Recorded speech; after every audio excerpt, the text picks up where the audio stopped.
The 10-year illusion, how Boeing's seat on the American National Accrediting Board's Accreditation Committee misled suppliers, investors, and aerospace supply chain. Ladies and gentlemen, my fellow business associates, and my fellow Americans, for more than 40 years, I've lived and breathed in aerospace manufacturing, composites, metals, plastics, and in precision inspection, also medical implants, etc. And today I am here to address one of the most damaging and damning illusions the aerospace company has faced in decades. An illusion that lasted 10 years between 2014 and 2024, and one that misled not only suppliers, but also some of the fiduciaries, the largest in the world, Vanguard, BlackRock, State Street, Fidelity, and others, and also Boeing's 22-year non-certified, they built aircraft in a non-certified, unverified system. For 22 years, they were not AS9100 certified.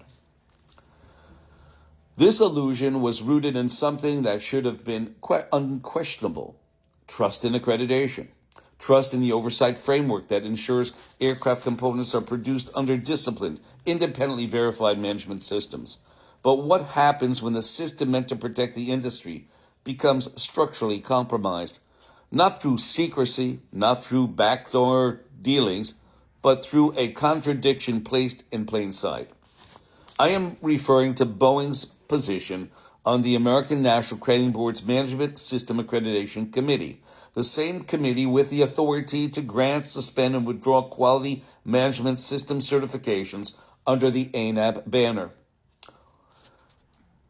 The same certifications Boeing required of every supplier. Let's be clear. That's not independence. That is not impartial oversight. That is an illusion of objectivity. And that illusion was sustained for a decade, sitting on the board, the Management System Accreditation Committee board that ANAB ran. But mind you this, Boeing was uncertified from July 2002 to the time in June 2024, when Miss Elizabeth Lund, the Vice President of Quality at the Boeing Company, admitted that they were willing and prepared to get AS9100. But before we go further, there is one term that must be defined, because this entire issue exists inside its framework.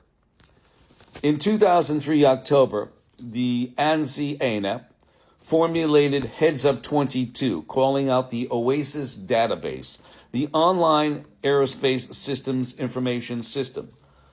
And who ran it? The International Aerospace Quality Group. I'm going to be reading you the same thing, but I'm telling you up front. The IAQG was run 65% at that time in 2003 by Boeing, and they mandated that a supplier, AS9100, could not refuse to be put on the database or refuse database fees. So, OASIS, what it is really. OASIS stands for the Online Aerospace Supplier Information System, the global IAQG database used to track AS9100 and related certifications so that a company doesn't have to go visit those suppliers. Basically, accredited certification bodies, audit reports, auditor credentials, suspension and withdrawal actions. Essentially, OASIS is the aerospace industry certification backbone, the official repository where the legitimacy, status, and oversight of suppliers are documented and verified. OASIS is supposed to be independent, it is supposed to be trustworthy, and it is supposed to be free of influence from the companies it oversees. Now that we understand what OASIS is supposed to ensure, the contradiction becomes unavoidable, undeniable, and it's fact. Because for 10 years, Boeing, a major aerospace prime contractor, sat on the very committee that influences accreditation decisions for bodies entering information into the OASIS database, this conflict wasn't theoretical. It had real-world consequences. In July 2002, Boeing issued a supplier bulletin requiring all suppliers to be AS9100 certified and the American National Accrediting Board accredited. Yet Boeing itself did not hold AS9100 certification. And then in June 2024, Boeing's Vice President of Quality Elizabeth Lund stated publicly that Boeing was willing and prepared to obtain AS9100 in a Reuters interview. Prepared to obtain, decades after mandating it for suppliers, that statement shattered the illusion for 22 years. Because for years, suppliers believed Boeing operated under the same disciplined, independently validated framework they were required to follow. Investors believed the same. Regulators believed the same. Fiduciaries managing trillions of dollars believed that Boeing's quality posture was backed by true systems assurance. But the truth was more complicated, ladies and gentlemen. The conflict of interest at the top, Boeing sitting inside ANAB's governance while not carrying the certification it demanded from others for 10 years, created an illusion of accreditation integrity, not reality of it. The illusion misled suppliers, misled auditors, misled certification bodies, misled regulators, misled and institutional investors whose risk models relied on assumptions of independent oversight.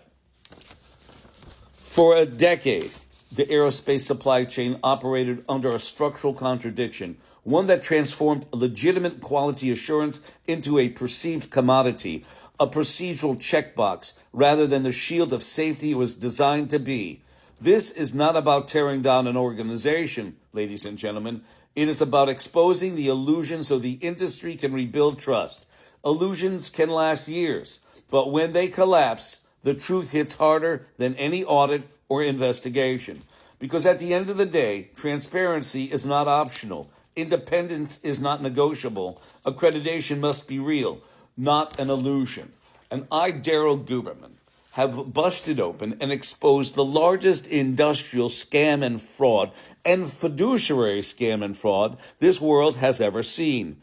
People are asking, Daryl, why isn't this coming to the news? It's got to come to the forefront. What? That Boeing built almost 12,000 aircraft commercial under an illusion? No certification?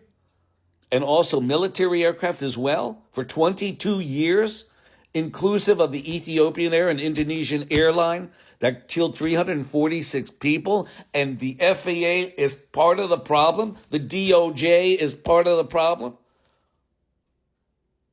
Ladies and gentlemen, I do this because I give a damn. I stood up April 17th, 2024. Not invited, just walked in. It was open door. I had the two documents, both April and July, from Boeing, from supplier. It was a supplier bulletin that Boeing put out, said, send in your certificate, send in your parts, and we don't have to come see you anymore. And the CEO's bonuses got higher and higher and higher because for all that time, they didn't have to send out inspection. They just go into the OASIS database, Online Aerospace System Information System. Oh, here's Joe's machine shop. Oh, yeah. ANAB accredited. He's good. Send him out a survey. Tell him to send the survey back. Check it off, and let's use him as a supplier. It's not that easy. It should be a little bit more complicated, but Boeing made it easy. I do this because Boeing confessed to 22 years of not having accreditation.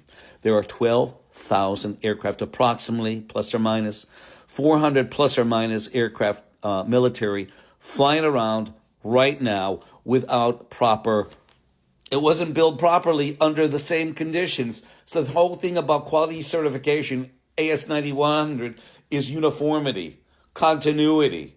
And when you have one missing, it destroys the entire system. Boeing and the American National Crediting Board made the system illegitimate, invalid. Every certification from AS9100, ISO 9001, and its derivatives, inclusive of the foreign accreditation bodies, none of those certifications are any good. Only I, Daryl Guberman, can take care of the situation. Because right now, somebody's got to check those aircraft, and I don't know how they're going to do it. They're riveted, bonded, etc. My number is 203-556-1493. I thank you.